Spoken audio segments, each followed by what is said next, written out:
Good evening, everyone. Bonsoir, bienvenue. Good evening and welcome. 2019 Annual Information Meeting. My name is Marilyn Quinn, and I'm the Chair of the Board of Trustees of the New Brunswick Public Service Pension Plan. We're very pleased to be back in Fredericton this year, having had the pleasure of hosting this meeting in communities throughout the province for the last 3 years. Thank you for joining us, whether you're here in the room tonight or whether you're joining us online. A few housekeeping rules for this evening. Presentations will be delivered in English and French with simultaneous translation available in both language.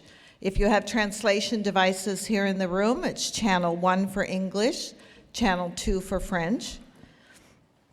And for those of you who are joining us online, you have the option to select your language of choice as indicated on the screen. This evening's meeting is being recorded, and the video will be available on the plan's website in the coming weeks. I'd also like to note that the 2018 annual report, the hard copy, is available here in the room at the back of the room.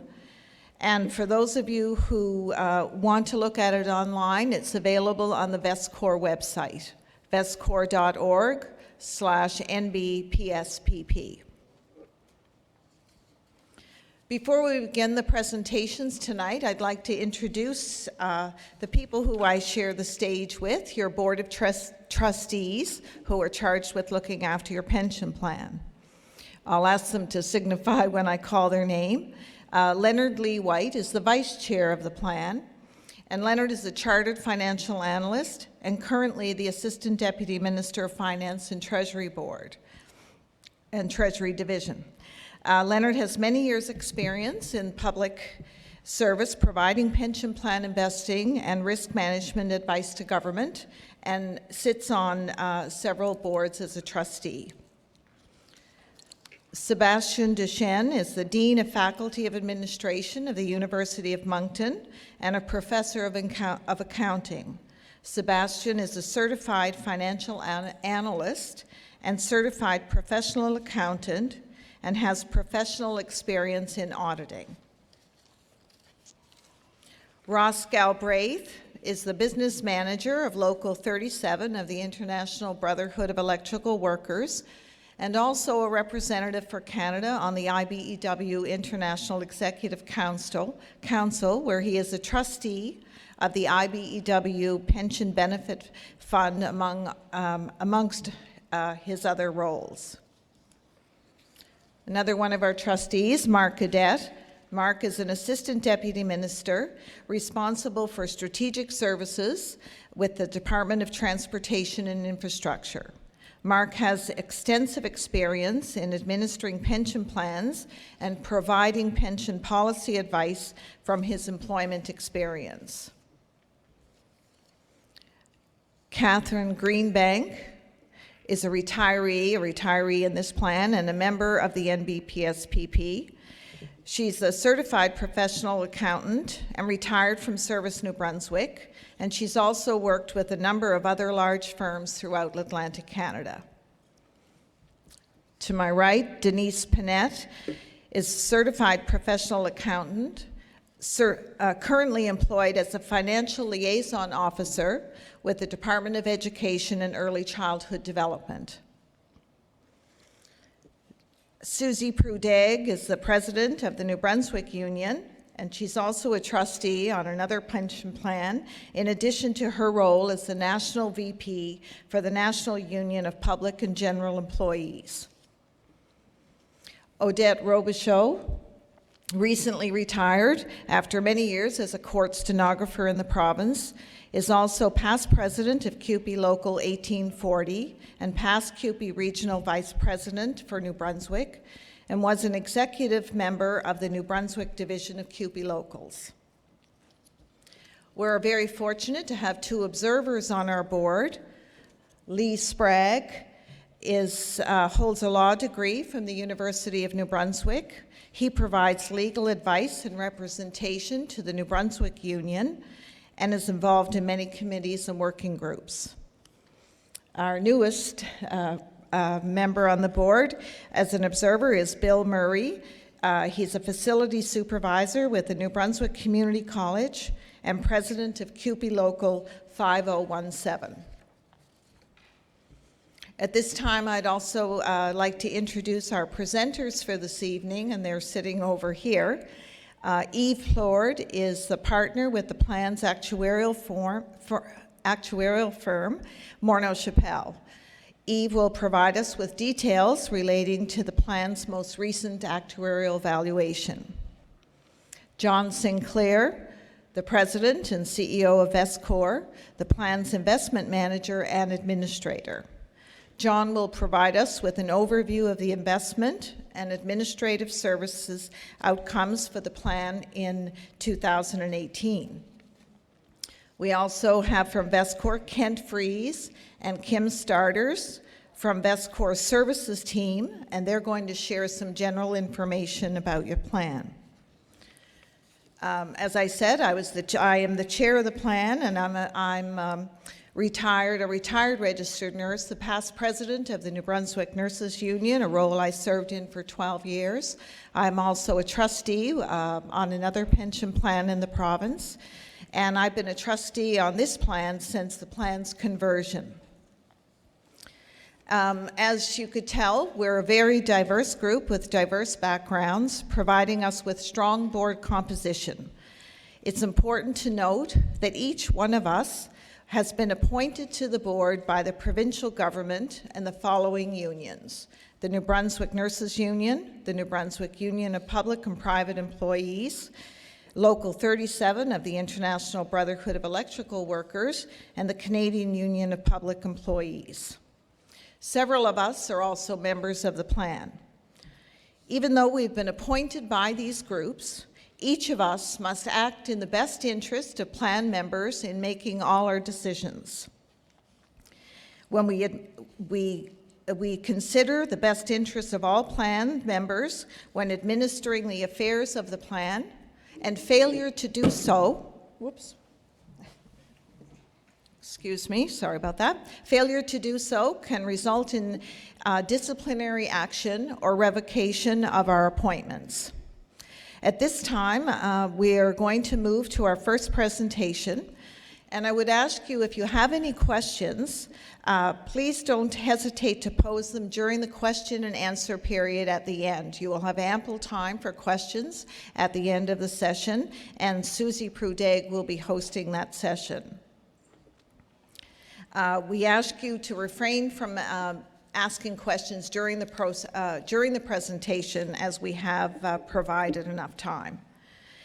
In late 2018, we provided all plan members, actives, and retirees with a survey to assess their satisfaction with the plan's governance.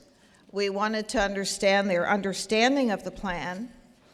A resounding number of members noted that they would like to get a better understanding of their plan through meetings such as this one. So it's our pleasure this evening to invite the VestCore Member Services team to do a short presentation on some basic information relating to your plan.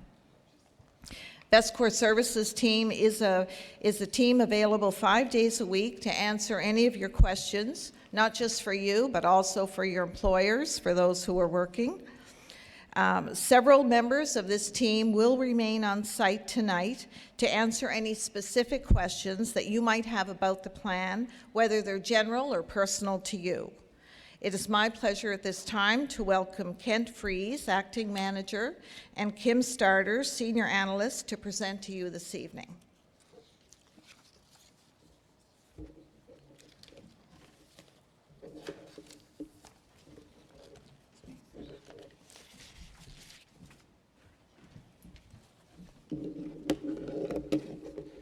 Good evening, everybody. Thank you for coming out tonight. I have to say at first, this is going to be an abbreviated version of the presentation we normally give. And as Marilyn said, the member services team is here in their entirety. So if you have questions after the Q&A period that are more personal, could be about purchase of service, reciprocal transfer agreements, you can definitely come see us. We both have English and French analysts here tonight. So a bit of the agenda, we're going to talk about pension plan basics. impacts on your pension, so what could have an impact on your pension, tools and resources that you have access to on our website or by calling us, and also how do you retire, how to apply for retirement. So pension plan basics. So the Board of Trustees that you have up here administers the NBPSPP in accordance with all these documents. So there's the plan text, the funding policy, the investment policy, the Income Tax Act, and the New Brunswick Pension and Benefits Act. So any questions that you would have concerning your pension plan would touch one or a multitude of these documents. Now we're going to look at pension contributions. So on all the earnings that you make, regular earnings, you would contribute 7.5% to your pension plan up until the YMPE, which is the year maximal pensionable earnings. The YMPE is set every year by the federal government. So for 2019, the YMPE was $57,400. While you're contributing to your pension plan up until the YMPE, you're also contributing to CPP, which is how they are integrated. Say during the year you do reach the maximum YMPE, which is $57,400. At that point, you would have maxed out your CPP contributions for the year, and your contributions for your pension plan would go up to 10.7%. Keep in mind that every dollar you make on all your earnings, your employer is contributing 12% the whole time. So that's kind of one of the ways that your pension plan is integrated with CPP. What could have an impact on my pension benefit amount? So we'll look at a few of those in these slides. So cost of living adjustment. So each year, based on the funding level, the NBPSPP board would decide whether to provide COLA to the plan members. It's the board decision to do that or not. When COLA is provided, it is provided to all active employees, retirees, and deferred members. COLA may be provided up to the average change in the consumer price index, so up to the average of the CPI. Integration. So as we just talked about integration, your pension plan is integrated with CPP. Now, the idea of integration with your pension plan is to give you a higher pension amount until you reach age 65, where you can have an unreduced pension. Regardless if you start your CPP early, you're still going to get integration until age 65. So just keep that in mind. So you can start your CPP early at 60 years old, which wouldn't affect your pension until 65. That's when you would see a reduction because of integration. So for your pension plan, the idea of integration is that the percent in the calculation is reduced at that point at 65. So instead of 2%, you would get 1.4% post-conversion, and you would get 1.3% pre-conversion.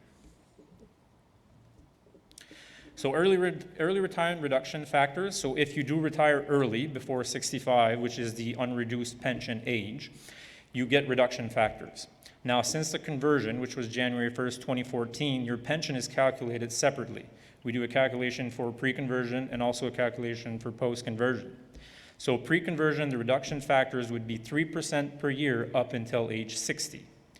For post-conversion, the reduction factors are 5% per year up until age 65. Now, keep in mind, it's only on the years that you've contributed to the pension plan from January 1st, 2014 and on that you would get that 5% per year up until age 65. So if we take an example, if you were to retire at 59 years old and you want to know what your reduction factors would be, so for pre-conversion service, it would be the 3%, as you can see on the slide. For your post-conversion service, it would be 30%, as you can see on the chart. Now, these reduction factors are per month. So if you had the 59 and a few months, well, then there'd be a certain percentage there as well. But there is those reduction factors. So at age 65, as you could see, you could retire with an unreduced pension. So I'm now going to hand it over to Kimberly Sarders, who is the senior analyst, and she will complete the formal presentation.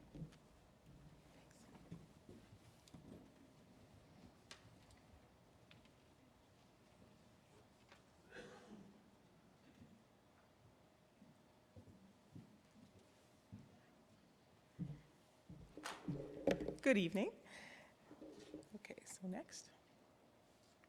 So the next part of this presentation, we'll just discuss some of your tools and resources that you can access online, and if you call us at VestCore or your human resources. So if you have your employee statement of pension benefits, every year that's distributed if you've contributed to the plan, if you're an active participant in the previous year. We also have a pension estimate calculator, and on our website as well, there's information that you can find, and your HR, human resources, or the member services analysts. So if anyone has their statement with them, one of the items that you can use every year you'll have your statement that tells you the years of service that you've contributed to the plan and the amount that you have contributed. And so when you look at your years of service, it's always pensionable eligible. So for instance, if you pre-conversion had worked or were status as a casual employee, you would not have contributed to the plan even though you worked. So that would not be credited in your years of service.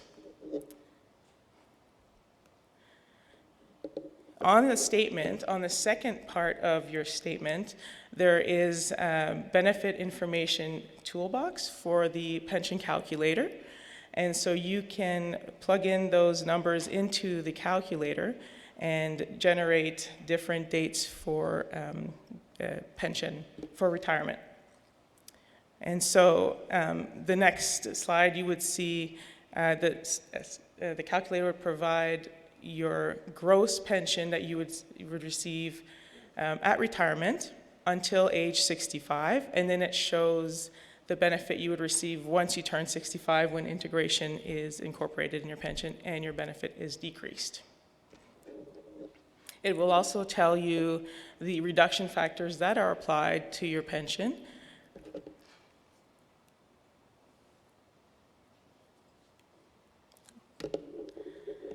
Another slide, you can go onto our website. On the VestCore website, you can find information, the latest information, forms that you would need to purchase service or to apply for your pension, various forms, even for benefits. There's also the booklet and communications, information on the Board of Trustees. There's investment information you can access at vestcore.org/New Brunswick NBPSPP. If you have any questions, you would probably start with your human resources, who would then direct you to us if you needed information on your pension or benefits. And as a retiree, you can contact a member services analyst here in Fredericton. If you are thinking about retiring, there's several steps that you would have to take. The first one would be to maybe go on the online calculator and see when would be a good time. And then within a year of retirement, you can apply for formal pension through your human resources. And then within 6 months, or you get a formal estimate within a year, and then within 6 months, through your human resources, you can apply for your pension. We will send you information on your different options, and then you would choose your option and send it back to our office. Just before your pension starts, about a week before, you get a notice of deposit that will indicate your gross amount of pension, any deductions, and then the net amount. And you can access all this information. There's a video online as well. Thank you.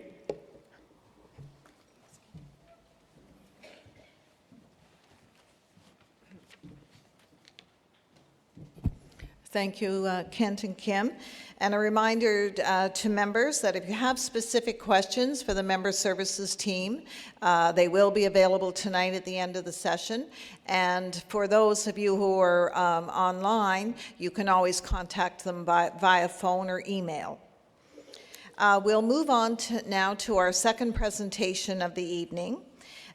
Please note that this presentation will take place in French, so ensure that you have your headsets available. If you do need a headset, if you raise your hand, someone from the back of the room can bring one to you, because the actuarial valuation will be presented in French. We do have some hands up here, Jenny. Thank you. If you're watching online and you're watching in English, your translation will happen automatically. There's nothing for you to do at this time. The actuarial evaluation report is an important tool for the Board of Trustees to assess the plan's ability to provide pension benefits to you as a member.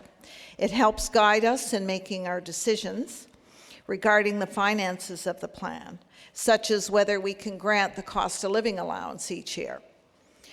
Yves Plord from Morneau Chapelle will now present the results. Welcome, Yves.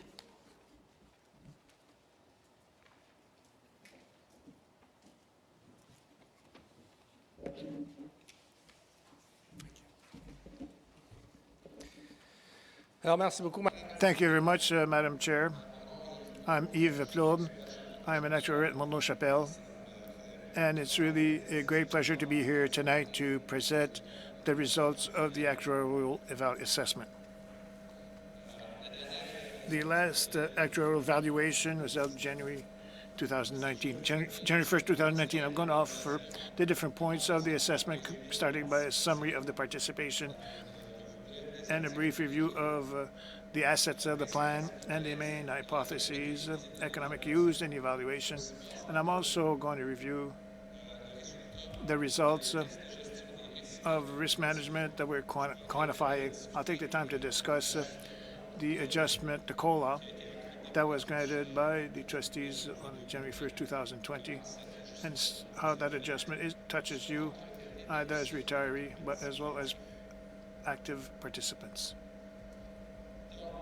So, concerning participation, the plan has more than 18,500 participants that contribute to the plan and they're accumulating services. The active participants have 70,000 in salary and have an average age of around 46 years of age. The plan also has approximately 4,100 participants with deferred pensions. These participants don't accumulate anything in the plan and still have not started receiving a pension. So they have left their money in the plan and they're going to start to receive their pension when they're going to reach the retirement age.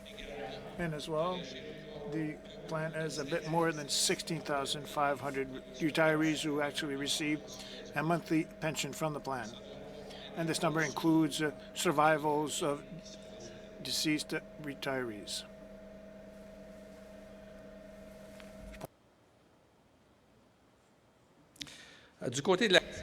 As for the assets, the pension fund started 2018 with assets of $7.6 billion. The participant gave up 8.25% of their salary, which represent around $100 million in 2018.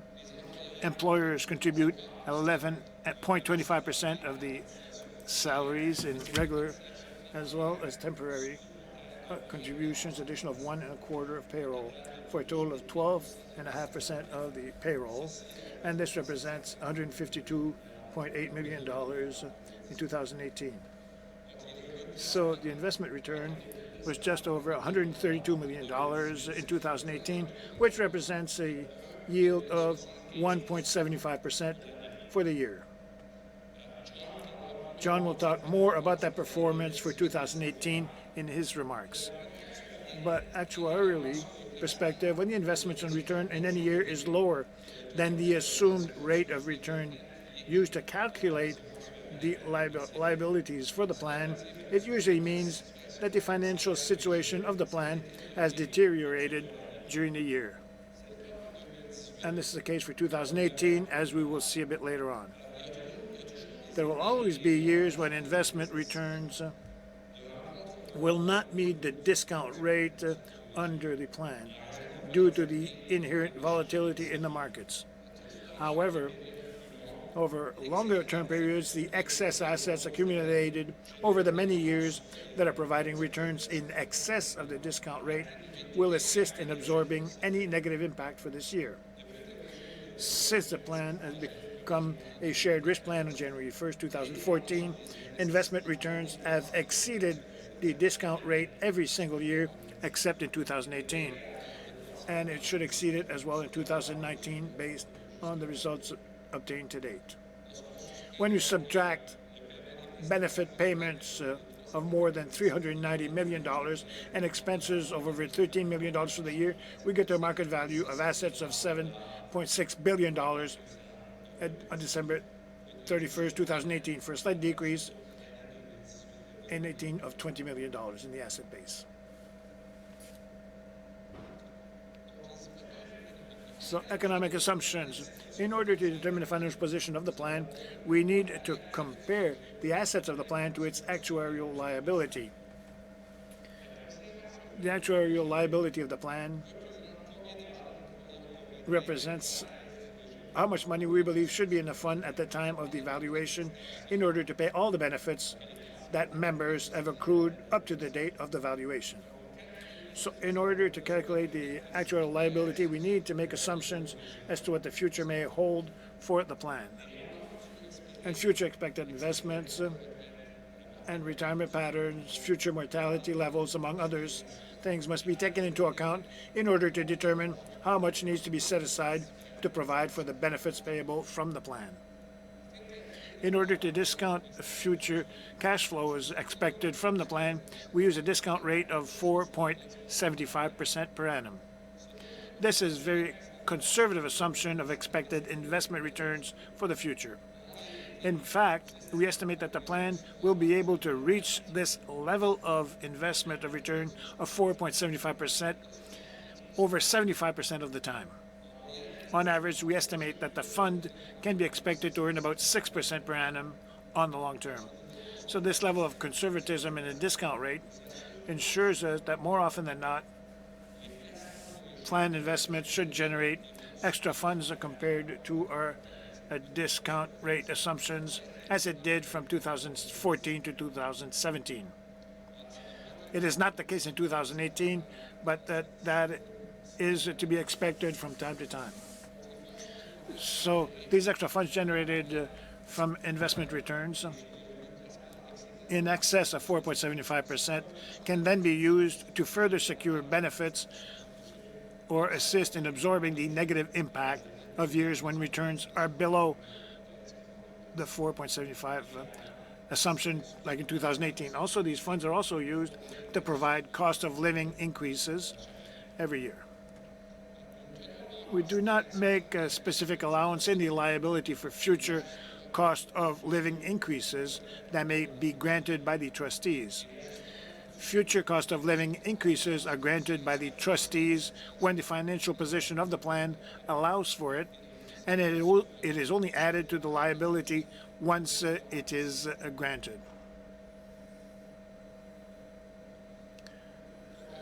So by using the main economic assumptions that I've just reviewed and other assumptions related to expected retirement age and mortality, we obtain the liability for the plan by projecting all expected future cash flows from the plan for the benefits earned to the valuation date and discounting those future cash flows to today using the discount rate. So the liability, like I mentioned, represents our estimate of how much money should be in the pension fund today in order to pay the benefits accrued to the valuation date for the lifetime of the current members and their survivors.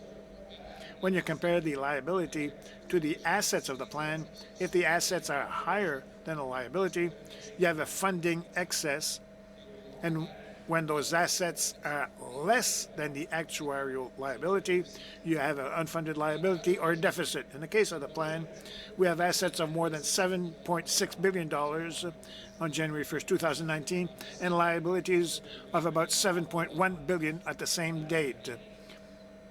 And on the same date, this brings us to an excess of $563 million at the valuation date. This excess was about $821 million at the January 1st, 2018 valuation. As alluded to earlier, the main source of this reduction in the excess year over year comes from the investment return for 2018 of 1.75%, which was lower than the discount rate assumption of 4.75 for the plan.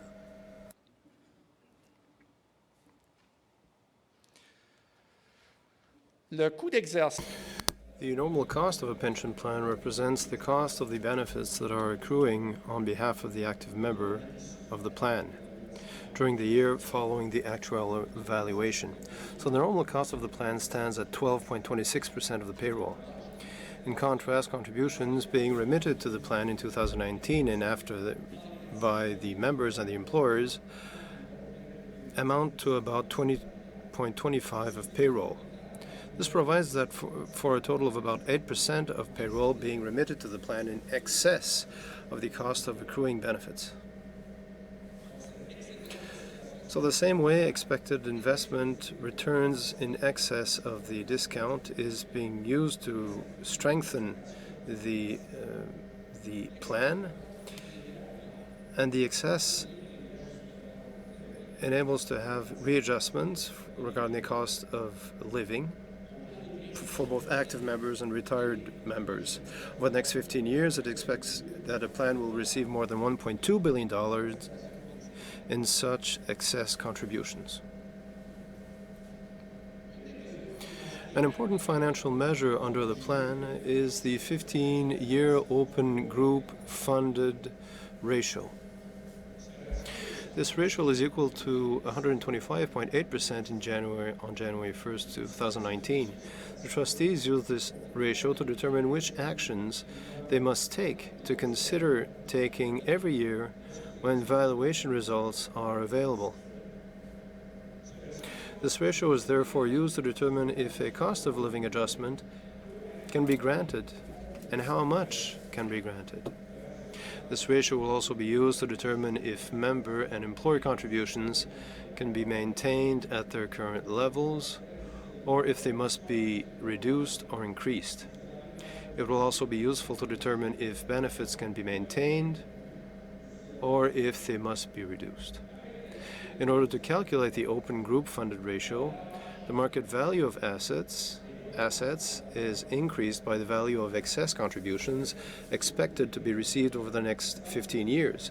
The sum of the assets and excess contributions is then divided by the actual liabilities at the evaluation date. You could say that the ratio is a quick way to determine where the plan might be in 15 years if assumptions are realized before cost of living adjustments.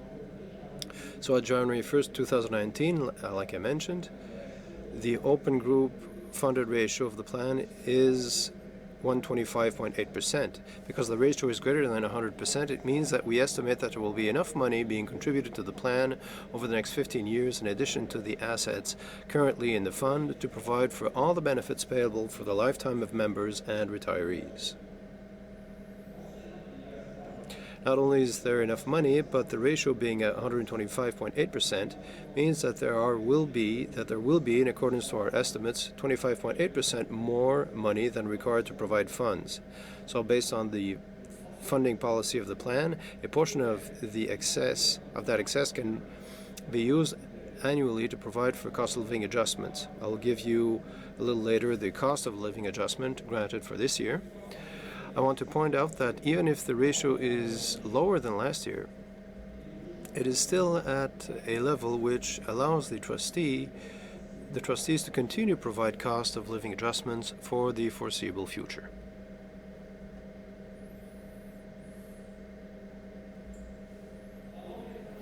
Let's now take a look at the risk management tests. The plan conducts annual stochastic analyses to determine if the plan meets certain legislated risk management tests. So in order to conduct these risk management tests, we simulate 2,000 future economic scenarios over a period of 20 years. The first risk management test involves calculating the probability that base benefits under the plan will not have to be reduced over the next 20 years. On that basis, the plan scores a 99.15%, which means that 99.15% of cases we don't expect to have to reduce base benefits payable for the plan. This score exceeds the minimum of 97.5 mandated by the Pension Benefits Act. Because the plan meets this test, it can continue to provide cost living adjustments to all members and retirees in accordance with the funding policy. So the second risk management test involves the calculation of the average cost of living increases that can be expected to be provided under the plan over the next 20 years. This calculation results of an average of 88.9% of the increase of the Consumer Price Index, which is a measure of inflation in Canada. Those risk management test results continue to be very positive. They reassure us that there will only be a very low probability that base benefits could be reduced in the future, and that there is a very high likelihood that cost living adjustments are going to continue. In addition to the risk management tests, you can also get some reassurance that the province is guaranteeing that it will protect benefit levels that existed at December 31st, 2013, just before the conversion of the Public Service Pension Plan. This means that in the unlikely event that trustees would have to reduce benefits under the plan, the province will ensure that you never get less than the benefits you were receiving or had accrued at December 31st, 2013. The slide shows you how we expect the open group funded ratio to evolve over the next 20 years. Every ratio shown on the graph is in fact the average of all ratios from our 2000 economic scenarios for that date. The ratios show at each year includes the value of the cost of living adjustments that would be guaranteed by the trustees. We can see that even with the granting of the cost of living adjustments and expected that on average the financial position of the plan, as measured by the ratio, will continue to improve over time from its current level of 125.8% to over 146% in 20 years. This projection, which reveals that the ratio is expected to increase over time, reassures me that the design of the plan is such that the chances of success in the future are on our side. The road may be choppy, and we have encountered a little bit of that choppiness in 2018, but we know that there are margins built within the plan to absorb such shocks, which are 1. The excess contributions being remitted year after year, and 2. The use of a conservative discount rate of 4.75%, well below the long-term expected investment return on assets. So the presence of such margins of security is reassuring, and is in fact what results in a projected open group funded ratio that is expected to increase over the long term.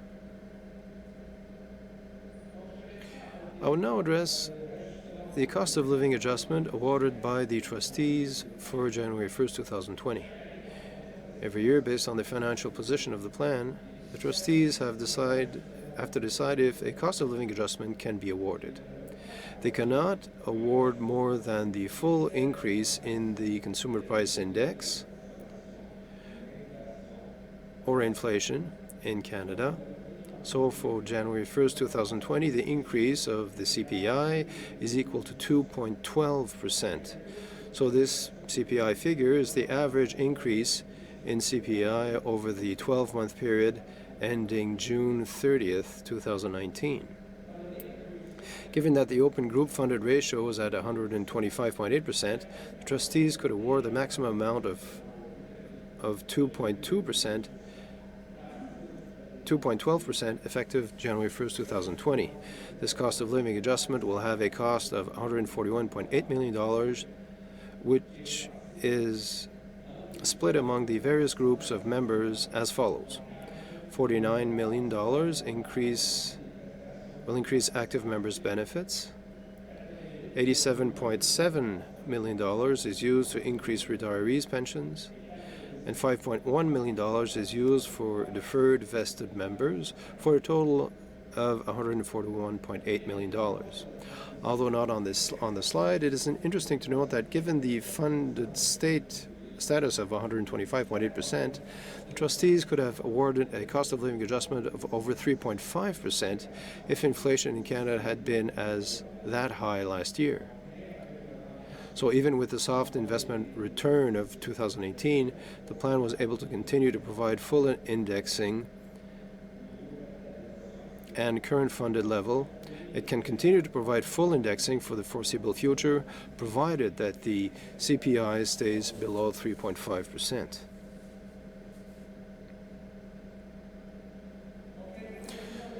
Let's now calculate the impact of this adjustment to the cost of living of 2.12% on a typical new retiree. In the example presented, we have a new retiree of the plan at January 1st, 2019 at age 60 with a salary at retirement of about $68,000 and 30 years of service.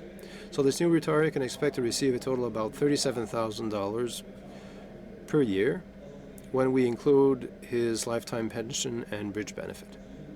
So this new retiree will get a cost of living adjustment on January 1st, 2020 of $784 per annum, which would increase his annual pension to $37,784 per annum effective January 1st, 2020. This increase of $784 per annum represents an increase of 2.12% to his annual pension.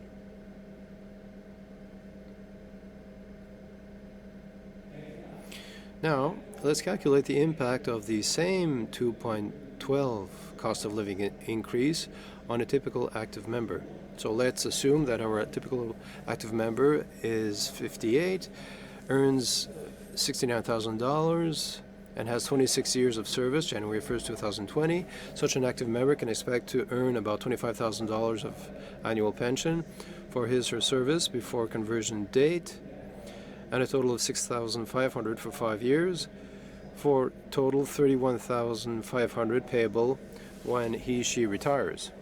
At January 1st, 2019, this active member would get a cost of living adjustment of 2.12% applied to both his portion of pension accrued before and after conversion, which increases his pension accrued before January 1st, 2014 by $530, and his pension accrued after January 1st, 2014 by $138. This member would also receive an additional accrual of about $1,380 for his service in 2019, for a total accrued pension at January 1st, 2020 of $25,530 per annum for his or her service before the conversion, at total of $8,018 per annum for 6-year period after January 1st, 2014 for a total of $33,548 payable at time of retirement.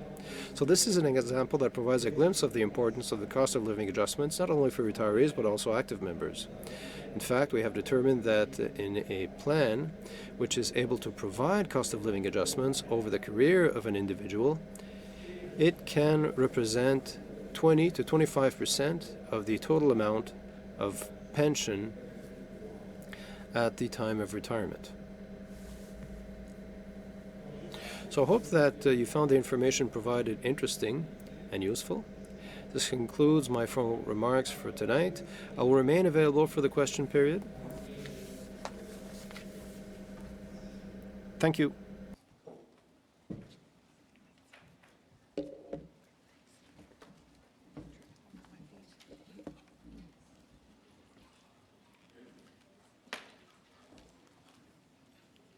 Thank you, Yves. As a board, we are very pleased with the actuarial valuation report, and as Yves explained, that the level of positive returns has allowed the board to already pass a motion that the cost of living adjustments for 2020 will be 2.12%. Active and deferred members, that will be applied to their benefits earned up to December 31st, while retirees will see this increase applied to their monthly pension benefit on January 1 of 2020. Next, I'd like to ask John Sinclair to come forward, the President and CEO of VestCore, the plan's investment management and administration services provider, and he'll provide an overview of the plan's investments.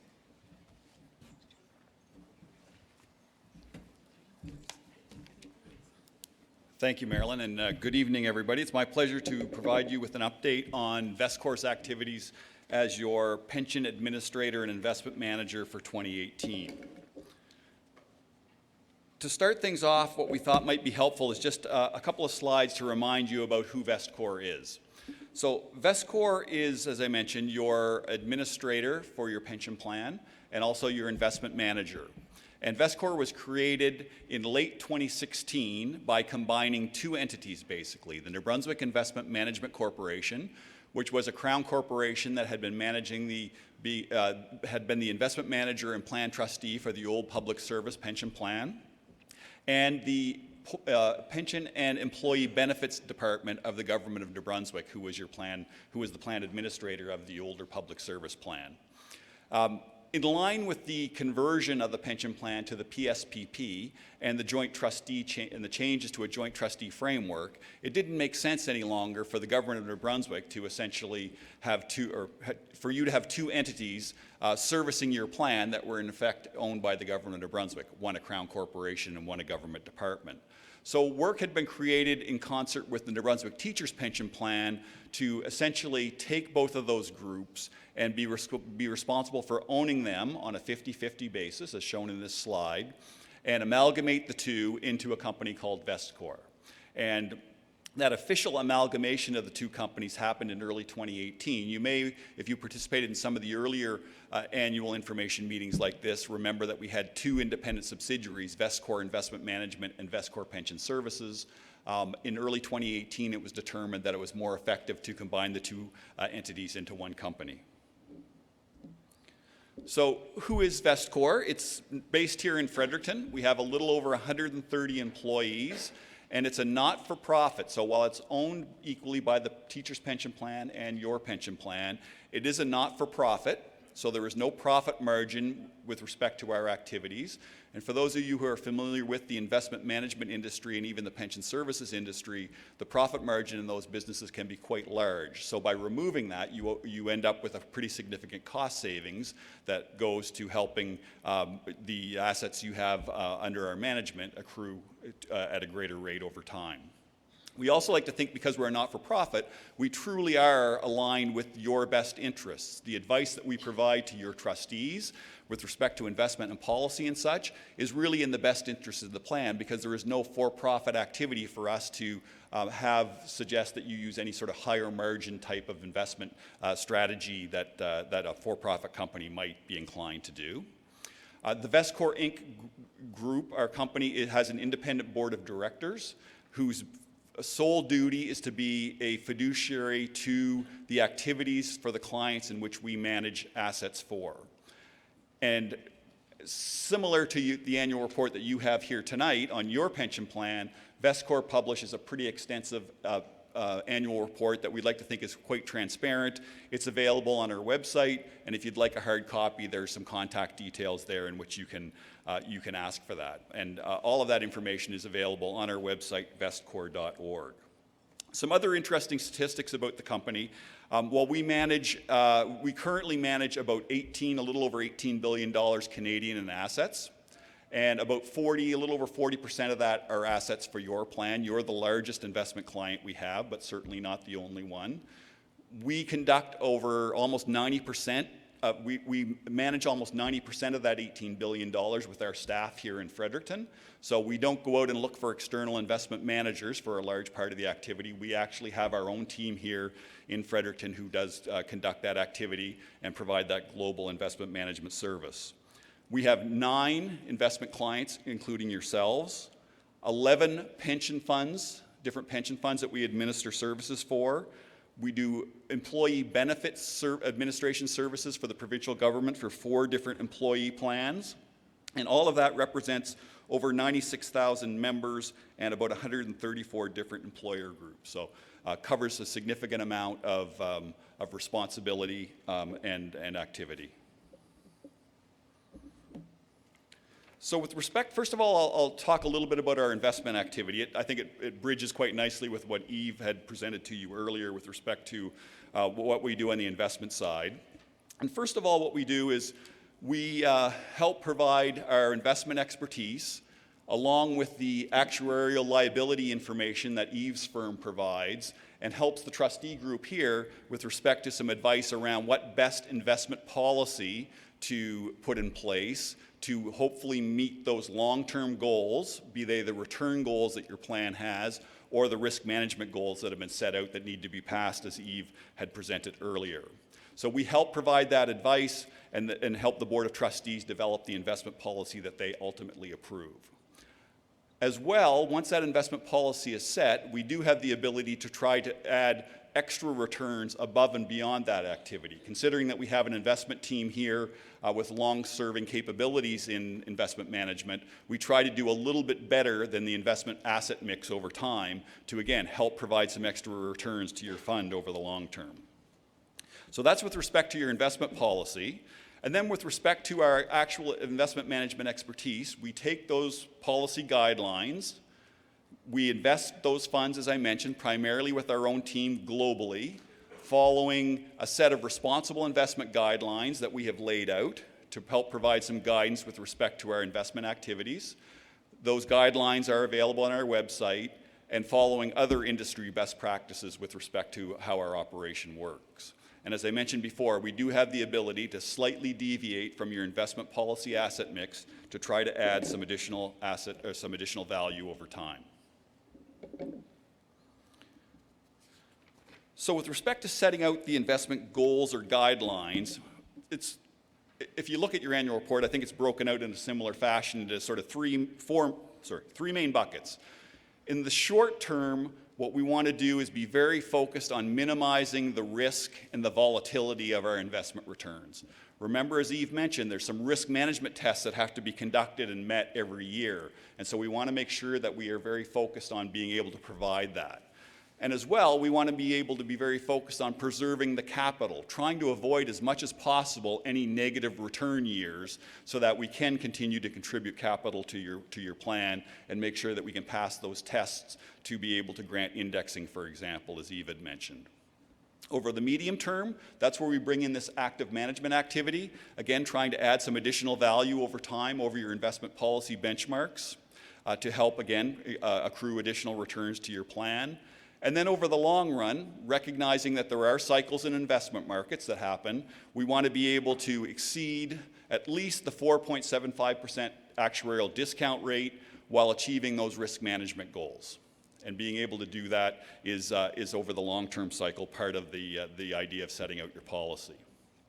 So how have we done as of the end of December 2018, the reporting period, with respect to some of these various goals and objectives? So this first chart is very much focused on the risk piece. And again, risk is really important with respect to how your plan is managed for the very reasons I had mentioned earlier. This chart takes data that we contribute to that RBC Investor Services, a division of Royal Bank of Canada, compiles, looking at a number of defined benefit pension plans across the country. And they use a 4-year window to represent, let's say, as some type of investment cycle. So we're not just looking year by year, but we're recognizing we're trying to develop returns over a longer term time period. And they plot on this chart on the y-axis the return of these various defined benefit plans across the country who contribute data. The return is on the y-axis and the risk is on the x-axis. Okay? And so what we want to make sure, first of all, if we're concerned about making sure that we're a low-risk plan, we want to be on that far left-hand side of this graph, right? Because that's the lower risk side, lower risk from left to right.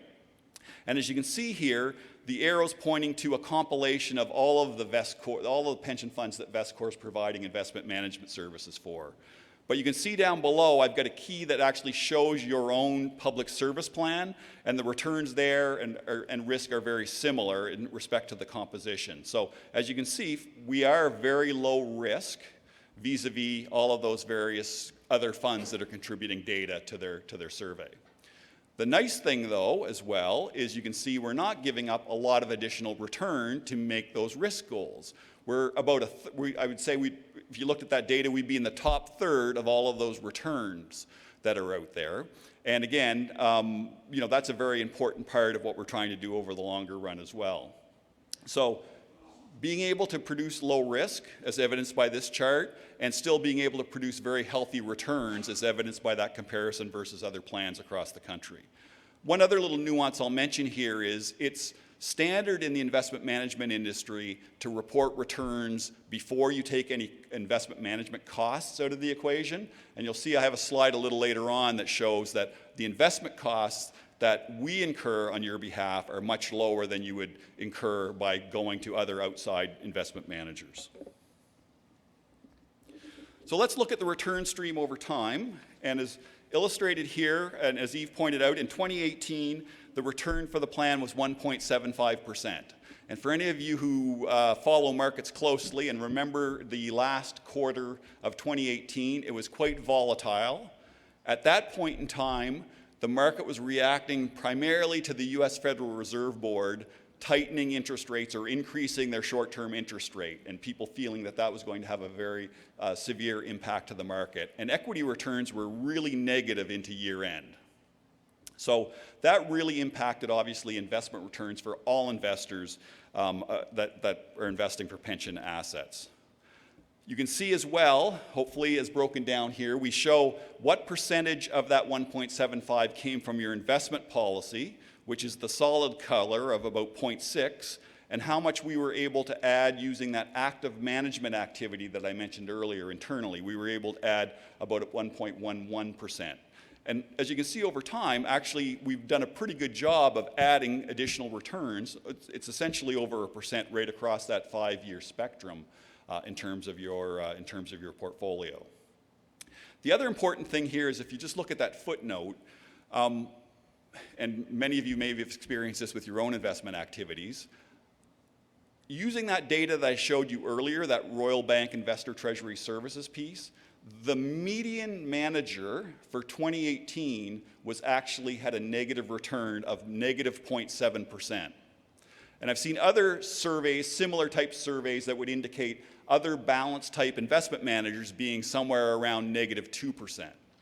So remember how I mentioned earlier, preservation of capital is really important. And here's a prime example of 2018 where we saw a lot of other pension plans having negative returns and your plan having an actual positive return, again, preserving that capital. The other thing I'll just point out is we've got 5 years of data here, and a 5-year annualized return over that time period works out to a little over 7%. It's about 7.8%. And again, remember some of those numbers Eve shared with you earlier, that 4.75% discount rate, and that idea of having a 6% over the long-term type rate. At least where we sit today with having a 7% return is a fairly comfortable place to be in, looking at the returns in the past. And then one other thing, just to kind of continue on this risk management, preservation of capital theme.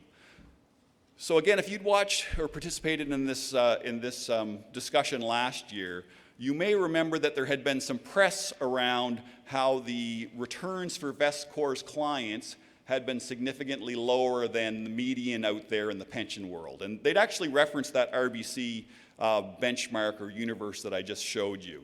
And at the time, actually, and I'm going to use my glasses for this, if we looked at 2017, the return for the RBC universe was 9.72%. The median return was 9.72%. And your plan was 7.81, and therefore the noise around what they called underperforming. Now, that wasn't a big surprise to us because, again, we're helping design portfolios that are sensitive to risk and are sensitive to losing capital. So in doing that, if you're going to design a portfolio that's going to do better in weaker market environments, you're going to expect that you're probably going to give up some of that return in stronger market environments like 2017, which is what happened, and I think which is what I tried to explain at this meeting last year at this time. Interesting, as I just mentioned, in 2018, we have a much weaker market environment, and we were able to perform much better and preserve capital in that regard. And the nice piece of it is, if you actually chain a 2-year return using both of those periods, your return is better than the actual return as well of the median manager over that 2-year time period. So again, we're getting the risk management protection that we're trying to design in the portfolio, at least as evidenced by this sort of 2-year time period where we saw quite different market environments. The other thing I'll just mention, Eve mentioned year to date. And again, if you've been following investment markets, there's lots of noise out there with respect to volatility in the markets and geopolitical risk and such. That being said, it's actually been a pretty good return year to date. Again, we're almost to the end of the third quarter and we still have a quarter to go. But you'll see within, I think in the next few weeks, we will be distributing your fall newsletter. And in that, there's an update as of the mid-year returns being 7.4% to the end of June. And things have done actually a little bit better since then. Again, it's not guaranteed we're going to get to the end of the year there, but returns have been pretty healthy so far year to date. The other piece, just before I move on with this slide too, is one of the things, just thinking about the amount of investment income that's distributed here, we sort of point out that, for example, the additional income that's brought to bear with respect to the active management activities that we've been able to perform here work out to about $84 million. So that 1.11% in 2018 works out to be about $84 million of additional value. And that's somewhat hard to quantify. One of the nice ways that I always like to think about it, though, is if we think about the average pension in your plan, which would have been in one of Eve's slides, I think is about $22,000, that additional value goes to help pay about 3,800 plans, extra plans, let's say, during the year. So that value-added activity is pretty important. I want to spend a little bit of time just to sort of outline how your portfolio is set up to provide those returns, and I think primarily as well, hopefully give you some comfort of how we're set up for the future, because we are in an uncertain market environment. Interest rate levels are extremely low and will take a number of years to work back to more normalized rates. So one of the things you'll see here is hopefully a very diversified portfolio of assets. About 30%, a little over 30, it's about 35% of your assets are in fixed income. And we've broken that down equally between government bonds and corporate bonds, as you can see at the bottom. So it's a nice blend of shorter-term corporate bonds that have a little bit higher yield and some safer government bonds with respect to providing some protection to your plan. On the equity side, that's around 40% of your assets. And that's broken down into two components. If you look at the bar at the bottom, is a category we call low volatility equity. So the other equity, the Canadian equity and the international equity that's shown on this chart would be your standard market capitalized indexes that you would see published in the Globe and Mail or the New York Times on a regular basis. We've done a lot of work internally in developing portfolios that we manage ourselves that provide a lower volatility, and we like to think are more safer, stable type companies that are in your portfolio at about 20%. We also have some inflation-linked assets, real estate and infrastructure. Those are real assets that produce returns over time and have value to them that accrues over time. And then a small allocation to real return bonds. Those are inflation-linked bonds typically issued by the Government of Canada. And we have those in the portfolio as part of the inflation hedging element of the portfolio design. And then last but not least, we have a group here called absolute return strategies, where internally we use public market securities to create absolute returns that are unlinked from equity market returns and fixed income returns. Again, trying to use those assets to create similar returns to equity assets, but not be as linked to them to, again, protect you in particularly down markets. And then, as I mentioned earlier, we wanted to provide this slide here to give you just a brief comparison of the investment cost. All of the investment returns that I've shown you so far, as I mentioned, are using the industry standard of what's called gross returns, those returns before you take investment management fees out. Because it's hard to compare against managers because every manager has different fee schedules and such. But we'd like to point out here that the investment management fees that you pay through your plan work out to what's called 12 basis points, sort of industry jargon, or 0.12% of the asset base over time, over the year, let's say. And we participate in another industry survey that indicates what fees typically are for institutional asset management across the country. The highlighted bucket is for those larger asset managers, greater than $1 billion. That's the largest category. And you can see here, if you look down through all of the various functions that we provide for your plan, the typical median manager would be about 38 basis points or 0.38%. So about 3 times more expensive than the services that we're providing for your plan. And in dollar terms, that works out to be about $19 million. That's just the difference in fee savings between using the VestCore as your investment platform versus potentially using other external managers somewhere around the world. I just wanted to, so that's the investment side, again, linking with the actuarial piece. A couple comments just on the administration services.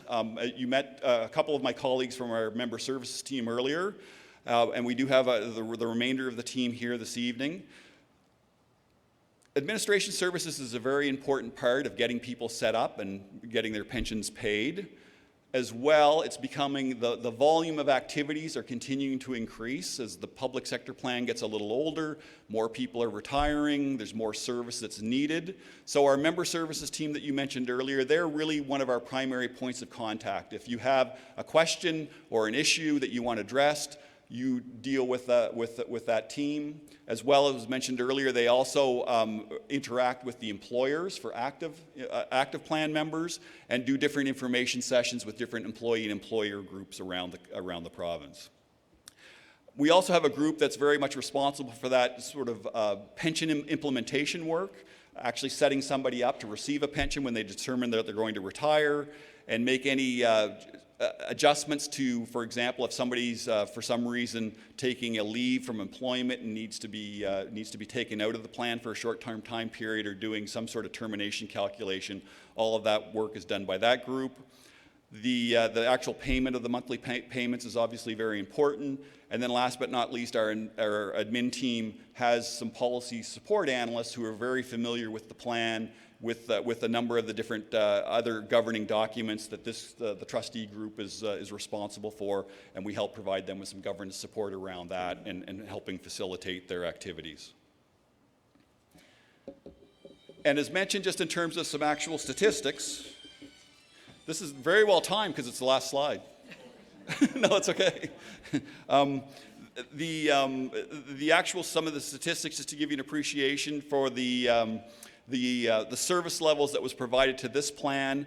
There were about 2,400 service requests that were handled by members of this plan, and that would work out to be about 6% of the total plan members. And in terms of actual activities, it was conducted with over 9,400 members, which again is a larger number of about 24%, or about a quarter of your plan membership. And as I mentioned earlier, our administration team is very active in providing additional presentations and updates. And again, just a note with respect to the increase in volumes that have occurred. So I think that concludes my part. Again, I just would remind you that if you are interested in information with respect to VestCore, vestcore.org is the website. And that also is the website. You'll see there, if you haven't been there before, you'll see there's also another tab that'll direct you to information on your pension plan. So, thank you, Mel.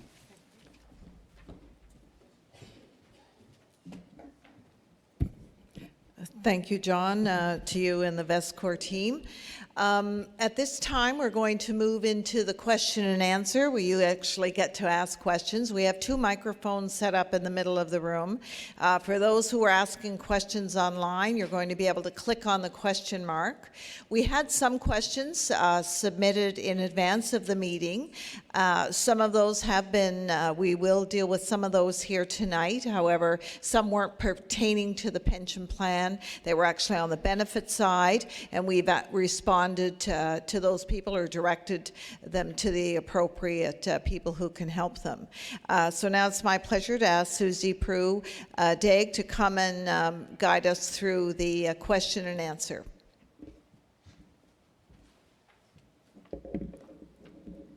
Thank you, Marilyn. Merci, Marilyn. Good evening, everyone. Bonsoir tout le monde. Good evening, everyone. I'm really happy to be with you tonight. Like Marilyn mentioned earlier, I'm Susie Prue-Daig, and I'm a member of the Board of Trustees, as well a participant in the plan.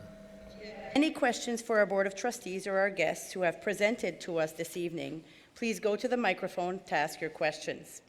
For those of you who have questions specific to your own pension, The member services team is here and available to answer these one-on-one and will remain on site upon the conclusion of this meeting. For those of you watching online, please submit your questions to us by clicking on the question mark that appears on your screen, and I think that's at the right-hand corner. In addition, we also have members who have submitted several questions online prior to this evening's meeting, and we will attempt to answer as many questions as possible. So I know I have a few questions here that I have from the online people, but I'd encourage you, if you do have questions, to go to the mic. The first one I have here is, if I pass away before my wife does my wife only receive 50% of my pension per month with the cost of home, food, medical, car, etc.? These are real costs that do not change. And I'd ask Eve to answer this one, please. So thank you, Susie, for that question. And I think that that answer actually, the answer to that question is it depends. Because for those who retired before the conversion, if you do have a spouse that outlives you, yes, your pension goes down to 50% to your spouse after your death. So the spouse is left with the 50% pension after your death. But if you did retire after conversion, it really depends on the option that you will have chosen at retirement. As a retiree, you had the option of either selecting that 50% pension, but there were also optional forms of pensions available to you that would have provided to your spouse higher protection, such as potentially 60% or even up to 100% to your spouse. But if you elected something that provides higher than 50%, what happens is your pension during your living years is reduced such that the cost of that additional benefit is absorbed by the member through a reduction in his or her pension while they are living. But that option is or was available for anybody who retired after conversion. Unfortunately, if you did retire before conversion, that was not a feature of the plan, and so you do get 50%. Thank you, Eve. I think we have someone who wants to ask a question in the back here. Good evening.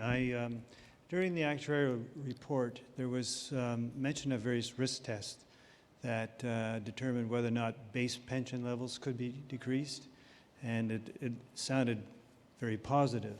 But I guess I just want to confirm, or have somebody confirm to me, that at the time of conversion, there was legislation passed that those who had already retired and were receiving pensions had finished their term of service, made their required contributions to the pension plan, that legislation protected them from their base levels being adjusted.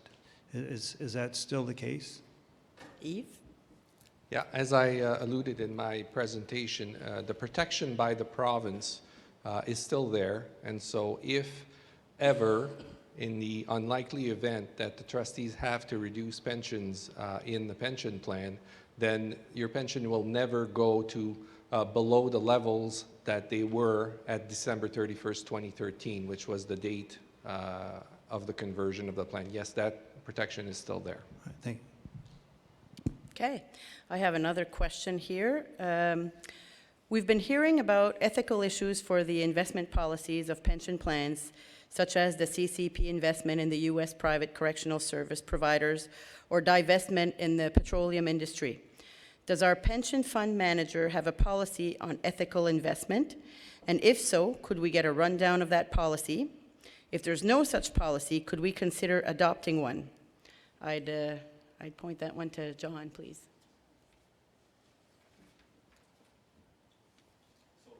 Thank you for the question. First of all, it's important to point out that we don't have a set policy on ethical investing or divestment or specifically choosing certain types of investments. We think it's important that with respect to any social type issues, that it's up to the various governments and regulators in various jurisdictions to make those decisions rather than us make those decisions on someone else's behalf. That being said, I mentioned that we conduct our investment activities using responsible investment guidelines, and a copy of those again are on our website.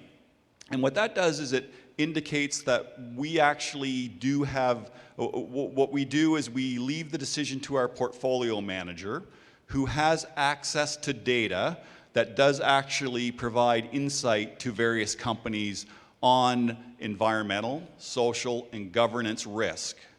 And those portfolio managers take that information into account when they make their investment decision. So while we're not making we don't have outright policy decisions, those portfolio managers obviously will take that information on how a company is scored into their account when they make that investment decision. And one would expect naturally that if a company ranked very poorly on those metrics, they probably wouldn't make a very good investment in the portfolio.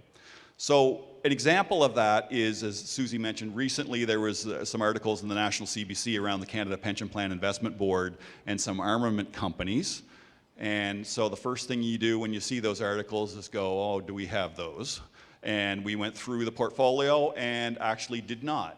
So one would like to think that our data activities was helpful in making some of those decisions.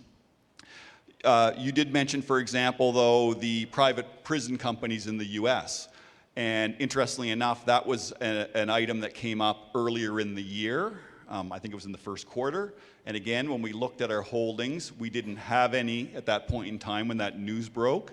But we do actually, we went back and looked at our holdings at the end of 2018, and we did actually have some very, very small holdings in a couple of those companies. So yes, sometimes you will have them in the portfolio. One would like to think that again, the screening activities that we have did cause a change in behavior of our portfolio manager. Earlier in the year, again, when that news came, we didn't have those companies. So we can't guarantee it, but it is a screen that we can deploy to hopefully make better investment decisions. And I would suggest it's pretty similar to how a lot of other peer pension fund managers like us in the public sector are managing these types of risks across the country. Thank you, John. I'm going to read this one as it's stated here. So, can you shortly explain how the bridge, the gap, works for active members? And if the pension has a lean year and is not able to add the cost of living increase for retirees, do active members lose any of the bridge, the gap, already accumulated from healthy years? Not sure how that works. So maybe Yves, if you could speak to that one. Yes, thank you, Susie. I will only assume here that the question refers to the bridge payable under the pension plan up until age 65. So when somebody retires, when you retire, a portion of your pension is paid for your lifetime. And another portion, a smaller portion of your pension is paid up until the time you reach age 65 and then stops. So I think the question from this member is the bridge or the level of the bridge affected during lean years or small years or years where you may not be able to provide indexing? And the answer to that is the bridge itself is not like indexing. The bridge will be paid to you. It's not in lean years when maybe the board cannot provide indexing. The bridge would still continue. So it's completely separate from the indexing decision. So it's like your lifetime pension. Your lifetime pension will continue to be paid to you, and your bridge pension will also continue to be paid to you. It's unlinked to the decision on indexing at all. Actually, the Board of Trustees cannot just decide to cut bridge benefits altogether, maybe in lieu of indexing or things like that. The bridge benefits can only be reduced if the lifetime pension is also reduced, which would happen in very drastic depression-like scenarios. So there's no real immediate chance that bridge benefits are stopping. Thank you, Yves. Certainly want to encourage everybody to come to the mic if you have any questions. We're here to answer all your questions. I have a question here saying, you probably mentioned this, but what are the total assets that you are managing for our PSPP? What companies are actually making the traded investments of the plan? Or is VestCore staff or another branch of VestCore actively trading? John?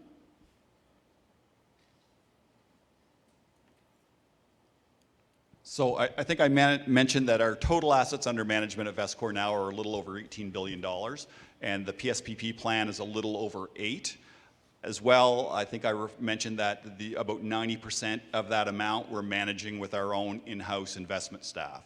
Where we do look for other help is typically in the private asset class, and typically in the global aspect, because of course, being based in Fredericton, we can set up through technology to be on top of most public securities, what's happening with public companies, what kind of information they're distributing and such, and we can set up our own trading floor to be able to trade as timely as other people around the world. Technology has advanced that much.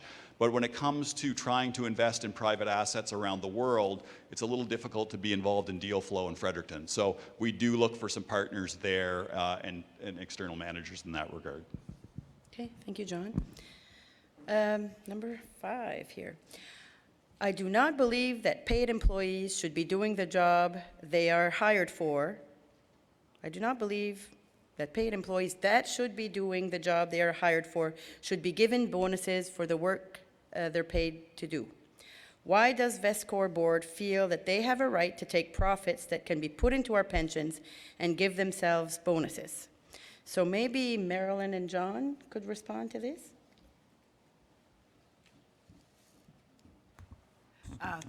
Thank you, Susie. I'd make a clarification first. The person in the question is asking the VestCore board.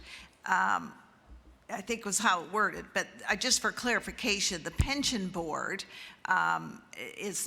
doesn't get bonuses. The pension board actually, if people here on the board hold down full-time jobs, they don't receive any pay for sitting as a trustee on the pension.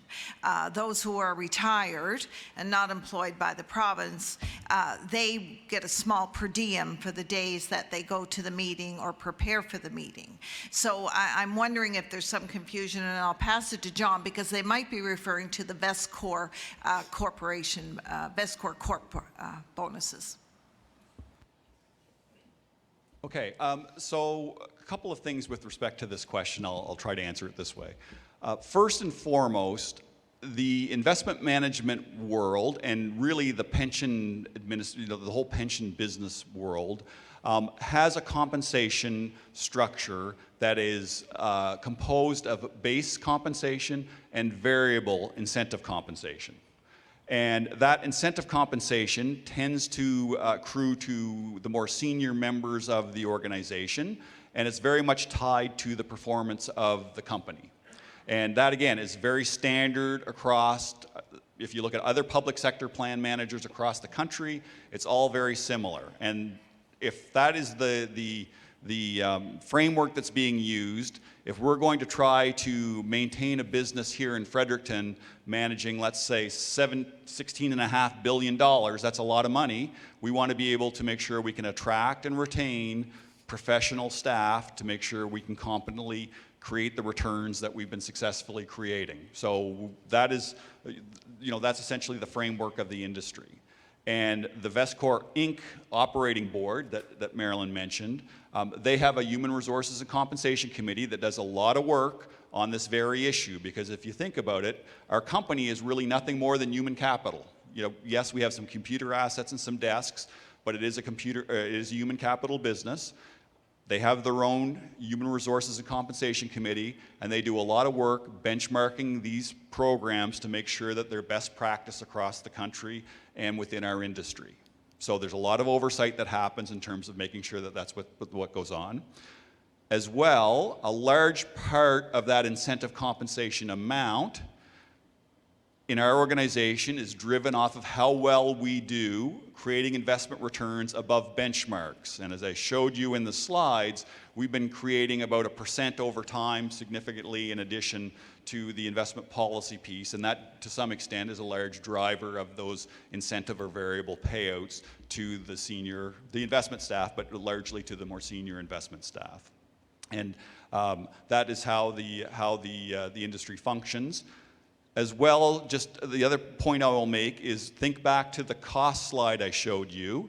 And so I mentioned that the investment management cost, again, where a lot of those incentive payments reside, was 0.12% of your total assets, which was about 1/3 of what going out and having that money invested somewhere else, Toronto, New York, London, would be. So as long as we can continue to meet and exceed your objectives and be able to create that kind of human capital business here in Fredericton and have that, that capital reinvested in our own backyard vis-a-vis globally, I think it's a pretty good deal. So hopefully that helps explain the nuance with respect to the particular way compensation is structured within our business. Thank you, John. Anybody coming to the mic? Oh, I think we have someone. Go ahead, please. Hi.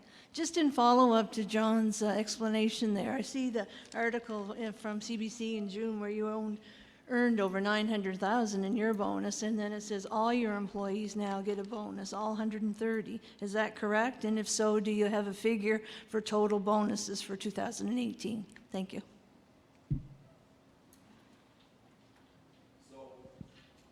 So one of the things that we have is, again, in line with many other peer companies, we do have an incentive component of compensation that is throughout the organization. Obviously, the percentage of that depends on the exact role that the individual performs, their level of seniority and such. So we felt that and it's all tied to performance versus objectives that are set out by our board in advance of every year. So our board will set out a business plan, they'll have firm targets, and again, for those who are really interested in getting in detail on this, I'd like to think we have a lot of transparency in our annual report on how this is set up, what the targets are, how they're set out at the beginning of the year, and how we did vis-a-vis those targets to create those amounts.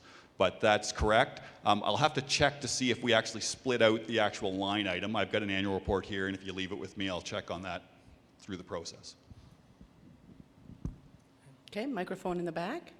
Yes, first, thank you, VestCore and the team for the work you've done. It's comforting to hear you speak, and Eve at Morneau Chapelle. I feel my pension is in pretty good hands. I do have a question. It's probably oversimplified, but who owns the pension fund? Do the employees and the pensioners own the fund, or does somebody else own the fund? Again, perhaps a very simple question, but perhaps someone could answer that. Leonard, okay. Thank you for the question. I'll attempt to answer it. The plan and the assets of the plan are owned by all the members, so that includes retirees and survivors. It includes the active or the contributing employees, and also the ones we refer to as deferreds, those that have left the plan for various reasons, terminated employment, but they are yet to draw a pension. So the members of the plan are the beneficial owners of all the assets, and the assets are managed ultimately for the benefit of all plan members. Thank you for that. The questions are coming in. There's a lot of questions coming in from online. Next one is, what's the projected likelihood of the retirees' pension continuing to receive the annual cost of living increase each year for the foreseeable future? Eve. Actually, the probability of continuing indexing in the foreseeable future is quite high. It's really, really high. The trustees look at all these measures, risk measures, and quantify every year what is needed in order to reach these lower levels where indexing would no longer be provided. And we quantified that in order for indexing to have to cease in the pension plan, the funded ratio that I was talking about of 125.8% would have to drop to basically 110%. And if that drops to 110% or below, then that's the time when indexing under the pension plan will have to stop, at least for the years, while the ratio is below 110%. And that requires actually a return of at least minus 10% in a year for the pension plan to get down to that level. So we're talking here about returns that is akin to the downturn in the market that occurred in 2008, for example, which was quite dramatic in that year. So that's the type of scenarios we would need to have in order for indexing to stop for 1 year or maybe 2 years while your ratio is below 110. But we'd like to believe that either the recovery or the other measures like the excess contributions or low discount rate that will allow you to get out of that 110 will mean that you'll be able to provide indexing shortly thereafter. It might be a 1 or 2 year hiatus on indexing, but then after that you can catch up if the money is there. Okay, thank you, Yves. Question in the back? Yes, good evening, and thank you very much for the presentation. My name is Stephen Drost. I'm the president of CUPE 1418, and I'm the current first vice president of CUPE New Brunswick. I'm just going to ask a couple questions. I need a little clarity, and it was based on the introductions that we're giving, or the opening speech by Madam Chair. My first question is for Mr. Murray, the observer. Mr. Murray, it was identified that you represent CUPE on that board, and I'd like to know under what authority you represent CUPE.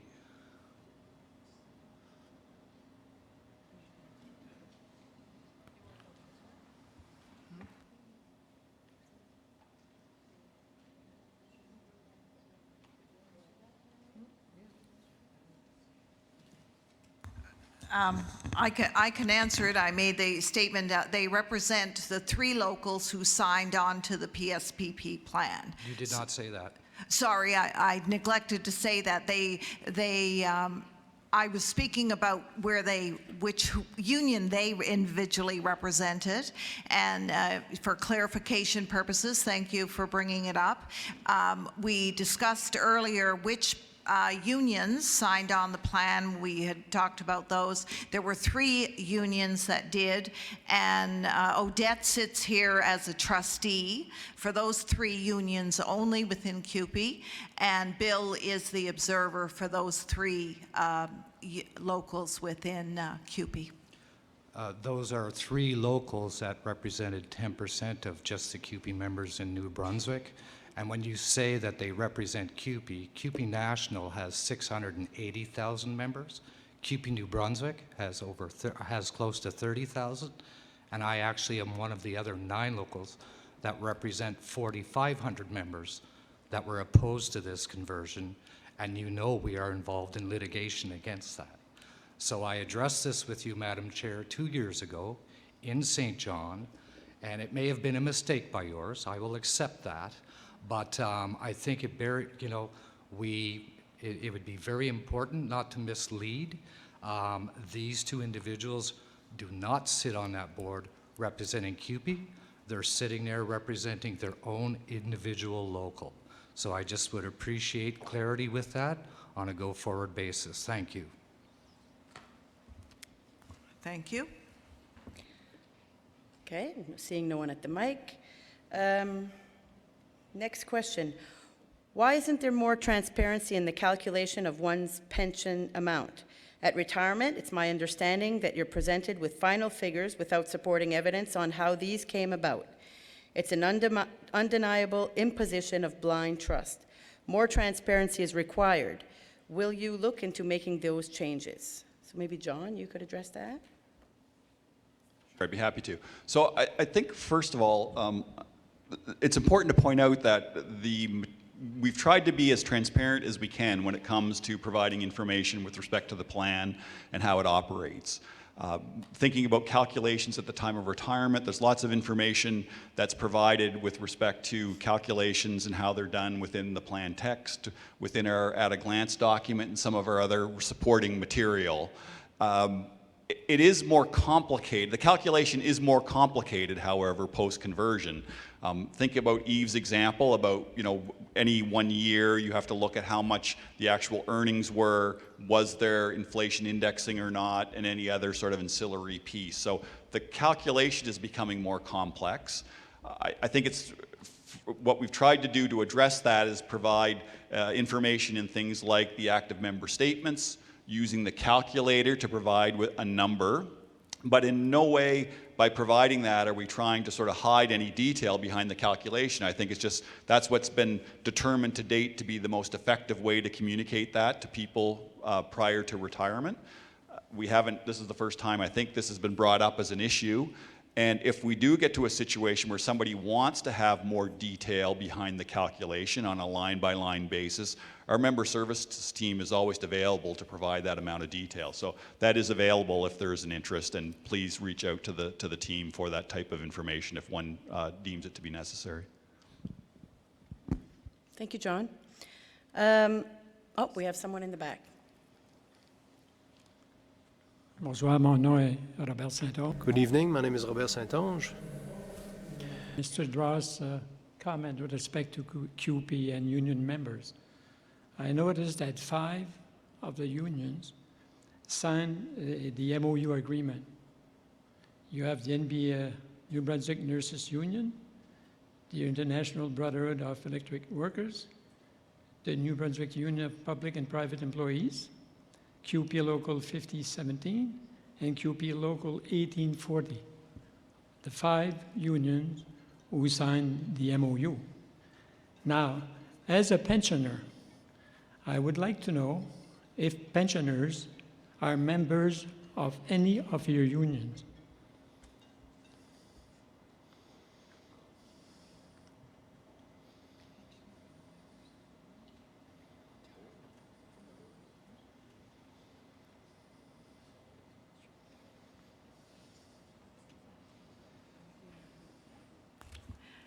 Thank you. I just wanted some clarification. Are you saying when someone is retired, are they a member of the union? I said, as a retiree, okay?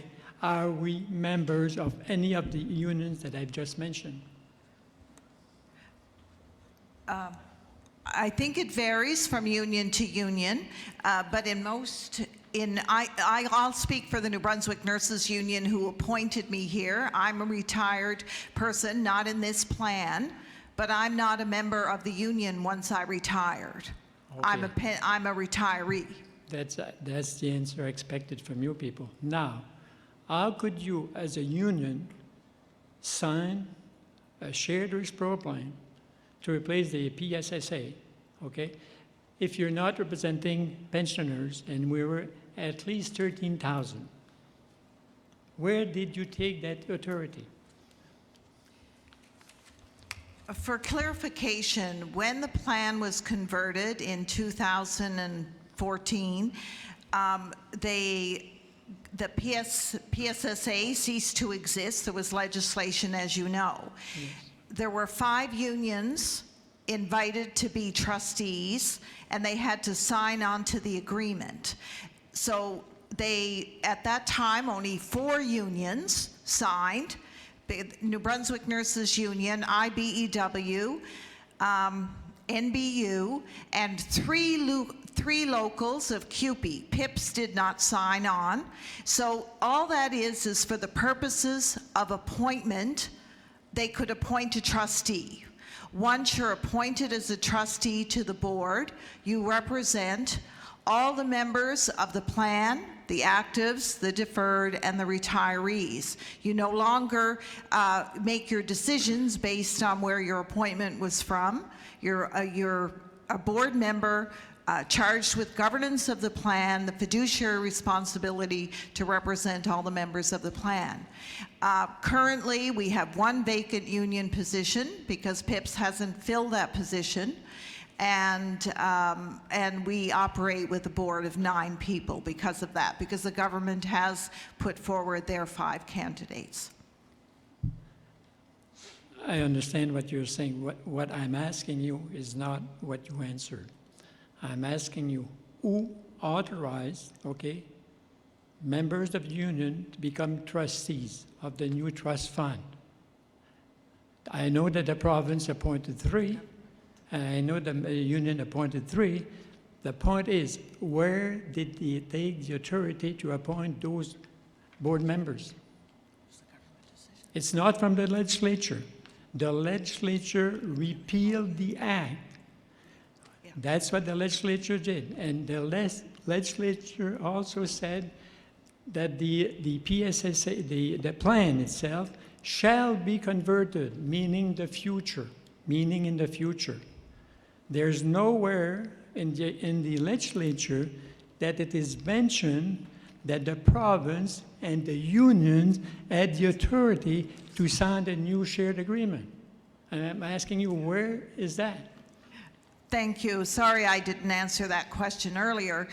The government, when the plan was converted, you're right, there is legislation, but there was a memorandum of agreement, an MOU, which still outlines who the trustees of the plan are. I know that.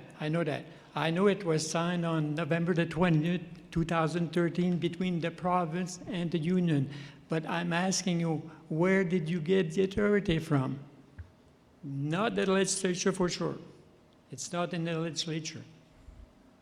I'm leaving this to you for reflection, because I feel that we have to meet with you in the very near future. The board, beneficiaries has to meet with you. I'll tell you why. 2 reasons. I was looking at your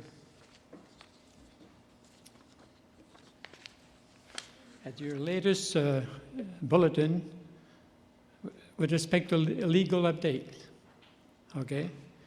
And in the legal update, you mentioned that the board of trustees has retained legal counsel and is defending itself and the fund from paying damages to the plaintiff's legal costs. Okay, that's in your report. Also, in the purpose of the trust, Article 3.2, it is mentioned in the agreement and declaration of trust of the PSSRP that the purpose of the trust is to provide retirement and related benefits for members and their beneficiaries and for no other purpose. Legal costs for the Board of Trustees is not a retirement, okay, benefit for the beneficiaries. And it's the purpose of the agreement that you sign. So there's another problem there. There could be a solution to this. That's why I'm asking you this question. Up to now, the trust fund has paid over $600,000 in legal fees to defend the trustees. The trustees have been elected and their purpose is to protect the interests of the beneficiaries. And it's the beneficiaries now who are paying your legal costs. That cost should be borne by the province. It's the province who directed the Board of Trustees to sign the agreement. They directed NBIC to sign the agreement. They directed all of the other parties without any authority. So I hope that we will be able to meet in the next few weeks with the Board of Trustees to try to put light to what's going on. So that has to do with the Board of Trustees and the litigation going on. There's 4 litigation going on, one from the coalition, one from LEVAC, one from PIPS, and others from the 9 locals, possibly 9 locals of QP. So there's a major problem brewing up. The other point I would like to raise has to do with what Mr. St. Clair mentioned. And he was right when he mentioned that you should not look at this on the year-to-year basis. You have to look at it at long term. And he used the example from 2017 to 18, which is quite okay. And basically, what we did, we said, okay, let's look at the performance of our fund, okay, since it was created in 2014. We looked at the last 5 years and we said we should compare it with other pension plans. We compared it with the Ontario Teachers Pension Plan, okay, from 2014, and we compared it with the Healthcare of Ontario Pension Plan. 2 major plans. The healthcare one is a $200 billion plan, and the teachers' pension plan is around $70 billion. Okay, ours is only 7.6. We said, well, let's look at the performance of our fund and using the net return, not the gross, the net return of their two funds starting in 2014 using the same asset value at 2014. And the asset value at the time was $5,900,000,000, our asset. So we used the same asset number for the other two plans.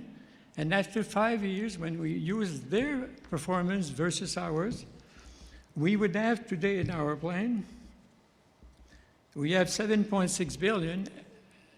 With the Ontario pension, we would have $8 billion, okay, instead of 7.6. And using the healthcare pension plan, we would have $8.1 billion in our plan. That's over $534 million in just 5 years. So there is a performance problem here. And that's another element that we have to look. And not only that, we went back to 1996. And in 1996, comparing the same values, okay, same method, the Ontario healthcare program has outperformed our pension plan by $3.4 billion. Can you imagine if we had $10 billion in our fund today? We could really drive the system and really help the active members and help reduce their contribution.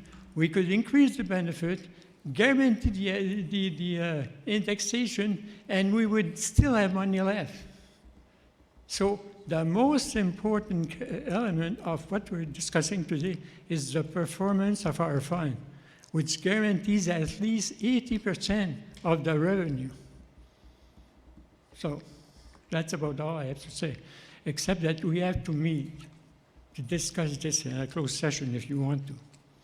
Thank you. Okay, thank you.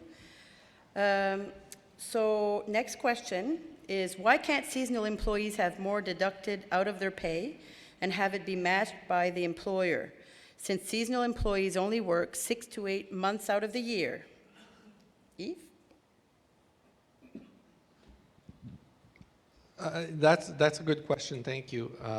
But unfortunately, who's a member of the plan and who can contribute to the plan is not a question that the Board of Trustees can actually answer, because that's decided by the province and the unions, potentially more likely in a union negotiation. So if I think the best way to go about this and to answer these questions would be through unions, maybe through negotiations, because the board is not allowed to amend the plan to increase the participation in the plan to people who are not participating currently, or would increase the cost of the plan.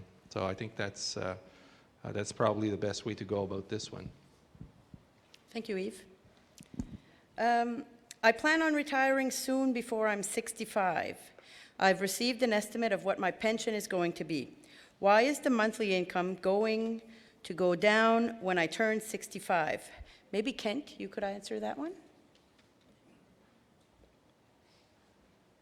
So the way the pension plan is structured, there is integration, and it's to give integration to all members until you reach age 65, where you would have an unreduced CPP.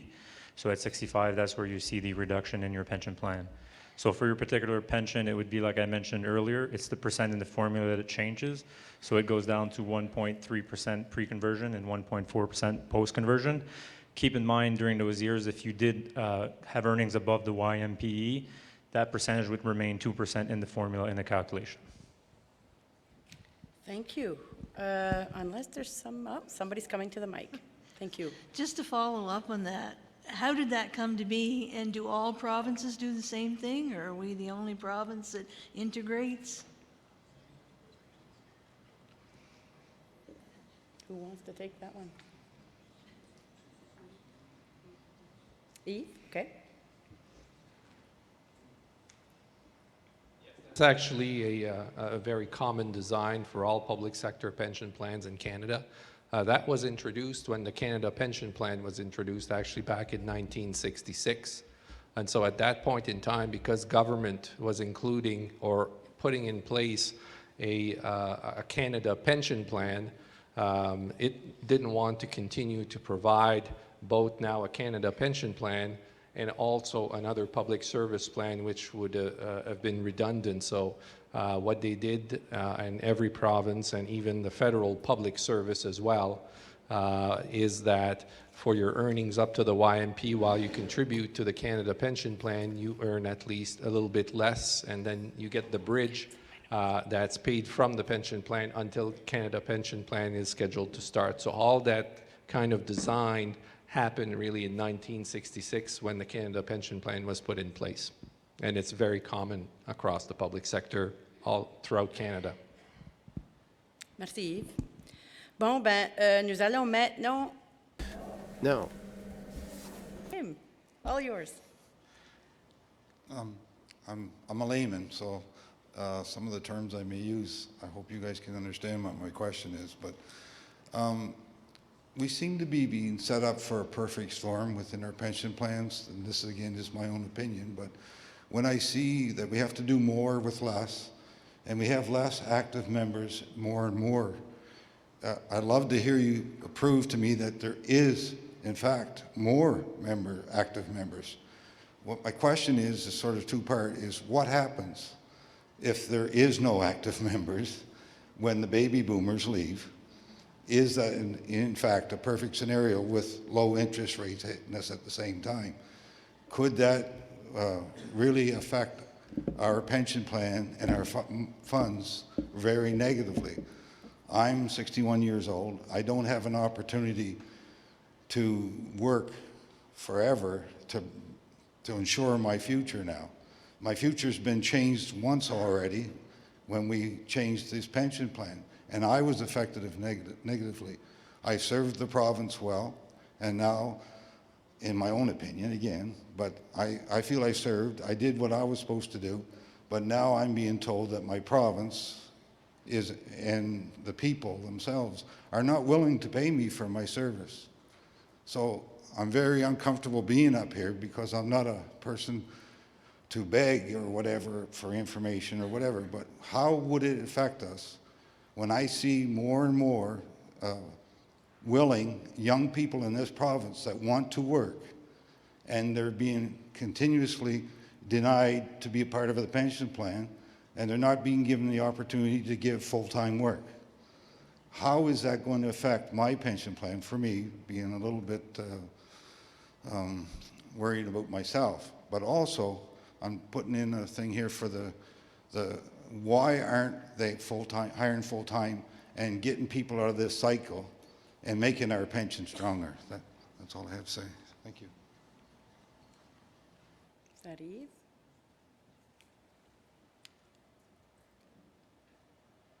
Now, I can't talk for the HR policies of the province and who they make full-time or part-time and things like that. But certainly in doing our evaluation, we've seen over the last few years a constant increase in the active members of the populations, which is good for the pension plan. And hopefully we can continue to see that.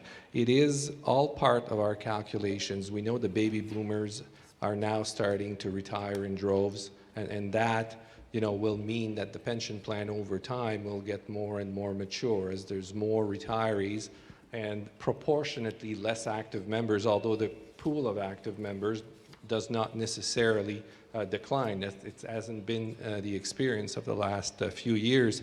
But all this is included in our numbers. And so when we calculate our risk management tests, when we calculate the probability of reducing benefits or providing indexing into the future, you know, we do expect baby boomers to retire in droves. That's all part of the calculation. It's expected. We know it's going to happen. So that's part of all of this. And the government still needs employees to do the work.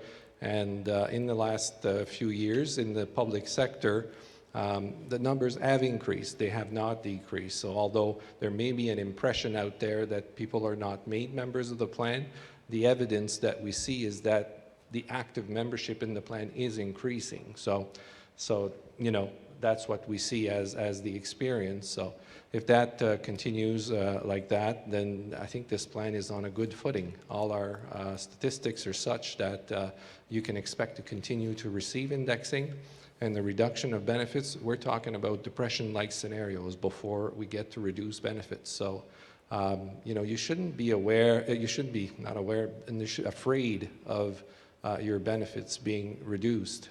This is only something that you will see coming. You know, Great Depression scenarios don't happen in a fishbowl. The pension plan is not going to go through a Great Depression scenario without you knowing, looking at your neighbors and your, you know, your family members. It's going to be felt. It's going to be serious. And so that's the type of scenario that would lead to a reduction in benefits. So I don't want you to be afraid of reduction in benefits. We don't foresee that in the future, in the foreseeable future, unless there's a major cataclysm happening. Now, having said that, the indexing is one where, like I said, it takes a minus 10% before you stop indexing. So again, for the foreseeable future, I think you can live with the fact that indexing will be provided. That's unless we get a minus 10%, up until now, and indexing will continue to be provided. So you can rely on that as well as a retiree. So hopefully that gives you a little bit of comfort. Thank you, Eve. Yep, okay, Marilyn? Thank you for that question, and I would just add that with the conversion, part-times and casuals can now be in the plan, and we have seen our numbers increase because of that, as well as in the last valuation, and that's been encouraging to see. But I think Eve did a good job of explaining the rest. Thanks. Thank you, Marilyn. Microphone in the front. Good evening. I will be retired 22 years in next January. And Blue Cross only covers $140 every 2 years for optometry. My last eye exam cost more than $140, let alone my glasses. I can't understand why they don't change the rate for optometry after 22 years. The optometrist charges every year it goes higher. That's my question.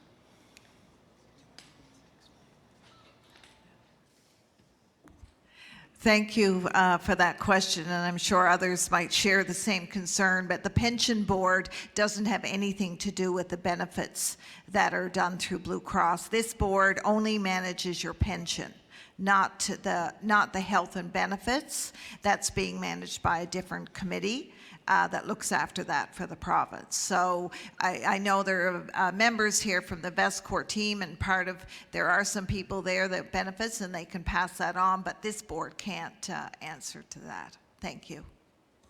Thank you. Oh, another question? There are at least 3 major events coming up soon in Canada: federal election, a U.S. election, and the turmoil of the British Parliament related to the European Union. How do these effects impact on the equity of the fund? Or, I mean, you don't have a crystal ball, but do you have any idea of what the impacts might be? John. I don't have a crystal ball either, and you're right, those are all very significant events. When you think back to my earlier set of slides, though, one of the things that we really have done a lot of work on is making sure that we have a very well diversified portfolio, and feel that we have positioned that portfolio well for whatever may come in the future. If we think back to the volatility we saw last year, the fund held up fairly well vis-a-vis others. And that being said, obviously our investment team interacts with information on a minute-by-minute basis, and if there is something significant that we think we can do, we'll be providing that advice to the trustees as well in due course to make sure that we can best weather those sort of storms if they do arise. If I could take 2 seconds as well, I'd like to address the question of the gentleman who mentioned the comparators versus, I think he was using Ontario teachers and the Hospital of Ontario pension plan. And I just, comparisons are hard to do because particularly public sector plans have very different objectives. And so we talked a little bit about potential risk and concerns around the demographic profile of the fund we have. And we take that all into consideration when helping the trustees here develop their investment policy. It's very unique to that challenge. Thinking about other jurisdictions, knowing a little bit about some of those, for example, some of the healthcare plans, they have a very different demographic of much younger members that can weather volatility a lot more than we can. So they probably would have a riskier portfolio that would do quite well in a 10-year bull market run that we've seen in recent years. But the trade-off there is, can you deal with that risk? And I'll just point out that we have had a really good run of returns, and so those funds that are riskier are obviously going to look much better. But if you think back, if you experienced the financial market crisis in 08-09, there were other large public sector plans, one of them just one province west of here, who had a very risky investment policy, who really took it on the chin in terms of impact. And so you need to think about this both ways. And I just go back to the point about we are really helping the group here design the portfolio to meet the objectives specific to this plan, and to date have been doing a pretty good job of that and protecting ourselves for some of these riskier events. Thank you, John. Nous allons maintenant conclure notre séance. We're now going to conclude a session of question and answer for tonight. Please note that if you have any questions that you could not ask tonight, you can always do so by email or by regular mail, and we'll make sure that we're going to give you the answers. Moreover, members of the board are going to stay here for a little bit of time after the meeting in case where you will want to discuss with them. And also, I'll just note that we also have the members. The employees are ready to meet you if you have any questions. More one-on-one, feel free to go at the table to my right, your left. Services team can also help those who have questions with benefits. So questions such as one of the last ones that was asked, you can certainly go to the team and they'll be able to assist you with that. And before leaving, I'd like to ask you a few moments to answer the feedback formula. Fill in the form that you should have received on your arrival tonight. And if you look at us online, the formula is going to be sent by email tomorrow. Those who are on email on web, and your feedback is very important for us, and it helps us in planning future meetings. On behalf of the Board of Trustees, I'd like to thank you for your participation this evening, whether it's here in person in Fredericton, or through a web broadcast. I also like to thank the people who made presentations and were with us tonight, as well as the VestCore team who took care of organizing the meeting. Thank you very much. Information meeting. Thank you, everyone, and have a great evening and a safe travel home.